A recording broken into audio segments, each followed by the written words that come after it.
तर बघूया पुशेगाव हिंद केसरी जे मैदान होतंय, कुठला बैल कोणाबरोबर पळेल, कोणाचा पायरा आहे आणि तो कुठल्या गटात पळेल, असं सगळं आपण घेऊया.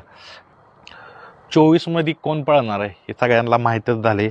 24 मध्ये पळणार आहे मथुर आणि फलटणचा बावऱ्या. ही जोड कशी कामगिरी करते ह्याच्याकडे महाराष्ट्राचं लक्ष आहे. 52 मध्ये निंबाळकर सरांचा सर्जा, अभिजित भैया यांचाही सर्जा, तो पळणार आहे छत्रपती संभाजीनगरच्या हरण्याबरोबर. हिंद केसरी बैल आहे एक, ज्यानं हिंद केसरी किताब पुशेगावचा मिळवला होता. द्वारलीचा हरण्या कोणाबरोबर पळणार आहे? हरण्या पळणार आहे ओम बरोबर, खामगावचा ओम.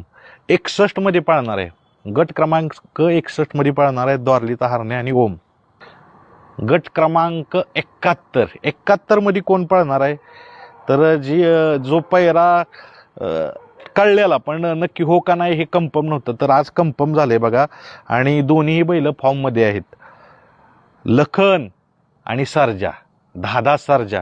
लखनचा आत्ता तुम्ही बघताय चालू फॉर्म, फॉर्च्युनर असेल किंवा वडके असेल, असे सलग 1 नंबर घेतोय. आणि तसंच सर्जेची कामगिरी आहे, 1 नंबर घेतोय. तर ही जोडी पळणार आहे, ती पळेल 71 मध्ये.